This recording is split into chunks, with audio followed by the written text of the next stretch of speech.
crypto can't self-regulate in the sense of offering some degree of consumer protection. Regulators are certainly going to notice. In fact, that's a good conversation to get into with our next guest, who was a former regulator. She has a bit of news this morning as well. Former CFTC Commissioner Dawn Stump is joining crypto risk monitoring firm Solidus Labs as an advisor. The appointment reflects the broader trend of former top government officials taking roles at crypto firms after departing their public service roles. Joining us now with more is Dawn Stump. Dawn, thanks for joining us. So would love to hear off the bat, about your decision on why you want to switch from regulating crypto to now advising crypto. What can you tell us about your new role? Yeah. Well, first of all, thank you for having me. I'm thrilled to be here. This is one of my first public appearances since having left the CFTC in April. And I knew when my term ended in April, that I had quite a bit more to say about not only crypto, but markets in general. I have had a passion for well-regulated markets and safe markets and transparent markets, all of the buzzwords you guys were using in the prior conversation. And so when the opportunity presented itself to work with Solidus, I was thrilled. They have, in fact, been such a remarkable resource to me when I was at the agency. Their commitment to helping the market infrastructure provide and monitor threat intelligence is really critically important as we see more and more companies seek to enter the regulated space, those infrastructure providers who are supporting the crypto market. I mean, the reality is markets are very dynamic. That's why we call them markets. But market infrastructure providers have an obligation to distinguish that market volatility from manipulation and other unwarranted market disruptions. And I think that is something that we're seeing those who are serious about the longevity of their offering seek to achieve. And I think Solidus is really well positioned to help. And I also have to say, two of my personal priorities when I was at the agency were cybersecurity and consumer education or customer education. And I'm also very impressed that Solidus is very committed to not only advancing their own product, but ensuring that the marketplace is well educated. And their founders have a great experience in the cyberspace. So I think it's a really great opportunity for me to continue what's important to me with like-minded individuals who've already demonstrated a sincere dedication to advancing market integrity. So I'm excited to help them advance that cause. Well, we're excited to have you here, Dawn. Just piggybacking off of our earlier conversation, we've seen a lot of crypto companies collapse recently, such as Celsius, Three Arrows Capital, as well as Voyager. So you're talking about risk management. What kind of risk management or regulation would prevent the insolvency problems that companies like these are facing? Yeah, so I think there is an opportunity here to have a conversation about how consistent oversight might help maybe not eliminate, but help mitigate some of these things that we're seeing happen with these companies that are struggling to remain solvent. And I think once regulators are able to better clarify and define the registrations that these companies need to be obtaining, the licenses that they need to be obtaining from U.S. regulators, then those who are serious about offering these products will be able to register with whether it's the CFTC or the SEC or perhaps other regulators, depending on what the offering exactly is. These registrations will then bring about some need to comply with a set of principles. So for instance, at the CFTC, there are principles relative to financial resources. There are principles relative to the protection of customers' assets. There are system safeguard principles that would all need to be adhered to once a license is issued. And the license, in the case of the CFTC, may be for the trading platform, or the clearinghouse, depending on if that's a necessary element of the market structure.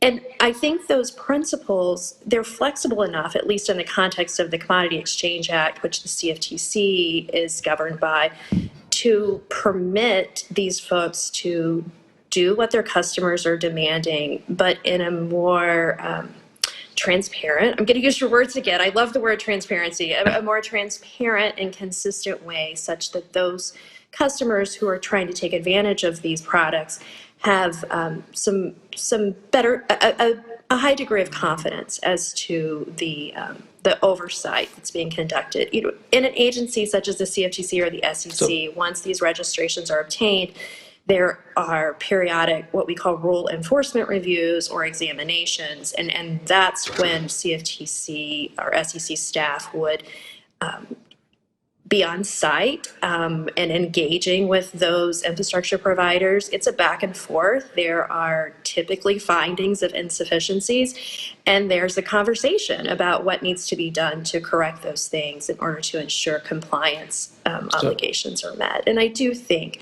that this marketplace has reached a point at which those sorts of principles should be applied in a consistent manner. So, Commissioner, what happens exactly at the CFTC? It just seems like everybody there now is really into crypto, and I don't know. Maybe I'm like kind of, you know, you'd think CFTC, okay, that they'd be into some commodities like, you know, the traditional commodities of grain and agriculture kind of stuff, or energy. But it seems now every time, you know, maybe it's because we just see like a filtered portion of it, you know, being that we're crypto broadcast, but it just seems like a lot of people there are really into crypto. And do you think that has a role in, I don't want to say a land grab here when it comes to regulation, but you know, do you think that it maybe informs us of how you know, the CFTC approaches the crypto markets and takes a more, you know, I don't want to say proactive, but sort of says, hey, this is our turf here. We know we know this industry, SEC. You guys are, you know, go stick to your boiler room operation regulations and stuff like that. We'll handle crypto. Is that what's going on there? Like, you guys all talk about crypto, like, yeah, we should do this. Well, I'm so glad you asked, because it became almost a mission for me before I left the CFTC to try and clarify what the CFTC can and can't not do with regard to crypto. And I've spoken of that repeatedly, and it's certainly available publicly. But I think what's happening is not necessarily a power grab, but almost a desperate call from the industry for clarity in what the regulatory expectations are. And I think the CFTC and the new commissioners and the chairman are trying their best to offer constructive solutions.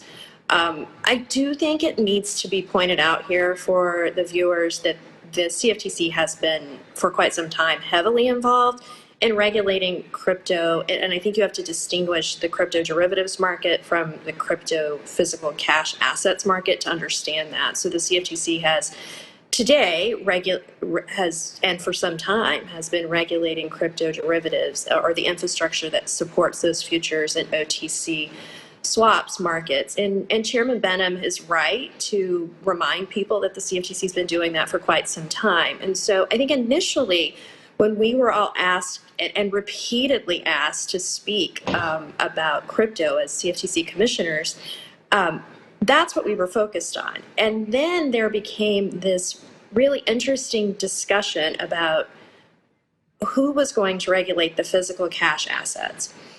I think there was a misunderstanding for quite some time by some customers or some investors that the CFTC was already doing this in the case that some of the underlying assets might be commodities. But the reality is that the CFTC currently doesn't have a clear mandate or authority to regulate those underlying physical assets. They're regulating futures on the assets, but they're not regulating the cash product, the actual physical Bitcoin.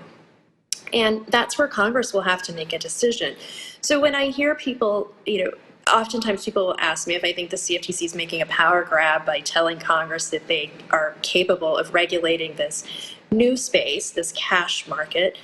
I don't necessarily consider it a power grab. I actually think the CFTC commissioners are to be commended for their genuine dedication to solving this problem. And the market is desperate to know, who are they supposed to register with? How are they supposed to go about complying with, in some cases, rules that they've already been subjected to enforcement actions, based upon certain rules. And I think that's where the CFTC is a market regulator, just as the SEC is. The reality is that there is no clear distinction right now between commodities and securities in the crypto infrastructure, and Congress may have to step in and make those distinctions in order to determine who regulates what. But the CFTC, unlike the SEC, does not currently today have the authority to regulate commodity assets. They regulate commodity futures. So that's something that I think is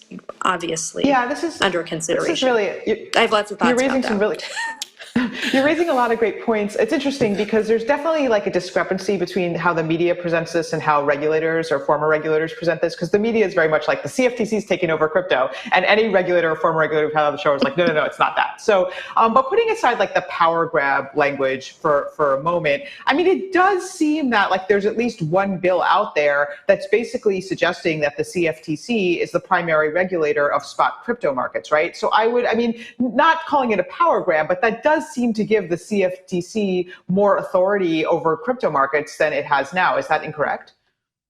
Absolutely. Those bills are 100% providing the CFTC with a new authority that they don't have today, much like the Dodd-Frank Act provided the CFTC with new authorities to regulate over-the-counter swaps markets that they previously didn't have. And so I think the discussion that is occurring now is again a result of the marketplace going to their members of Congress and saying, this is all very confusing to us. We are not certain who we should be seeking out as our regulator, who we should be seeking license from, who we should be obtaining regulatory oversight approvals from. And so Congress did what Congress should do, respond to their constituents by developing legislation. And you're right, I think many of the bills would suggest that to the extent the actual crypto asset is a commodity, that the CFTC would regulate it, and that would be very different from the authorities the CFTC has exercised in the past. But if I understand correctly, one of the proposals out there is actually to put crypto exchanges in the U.S. sort of under the purview of the CFTC, right? But what I don't understand is that there's still so much, you talk about clarity, there's still so much confusion about the individual assets at these crypto exchanges. There's like active debate about them right now. So like, how does that work? Like, how would the CFTC regulate a crypto exchange if it's still unclear which of these assets at the crypto exchange are designated as securities? Because there's active debate going on that now. So if you have a mix of Bitcoin, which we know is not a security, but then others that may be securities, how would those fall under the CFTC purview? Like, I'm very confused about how that would work. Yeah, well, they wouldn't. The CFTC they are not, if it's deemed to be a security, the CFTC by statute is not the regulator. So the SEC, as you all know, is the regulator of securities. I think the confusion that exists is, are any of these things securities? And I think at least one exchange has now petitioned the SEC to tell them what they would consider to be a security. There seems to be some notion at various regulatory agencies that it's clearer than I think the industry thinks it is. And so again, I think that's why Congress is involved now, because there were contentions by regulators that it's very clear this is a security, or it's very clear this is a commodity. And I think the marketplace didn't see it that way. They didn't see it as being very clear. And so they've gone to Congress to ask them to clarify. And again, as long as something is a security, it will be regulated by the SEC by statute. But the SEC may have to put more parameters around how these things are deemed to be a security. In other words, the Howey test is not maybe as clear in the context of crypto assets. Maybe it could be updated, after 100 years. But just quickly, we got to wrap, but I just want to fit this in there. If the CFTC does end up regulating crypto spot markets or crypto in a more expansive way, do they have the resources to do that? No. Okay. I think they learned this lesson the hard way when they received extensive new authorities under the Dodd-Frank Act to regulate over-the-counter swaps markets. And I happened to have been working on Capitol Hill at the time, and there were many conversations about how on earth this would occur with the existing resources. And so I think the chairman of the CFTC has rightfully pointed out that this new authority would need to have some mechanism for securing additional resources.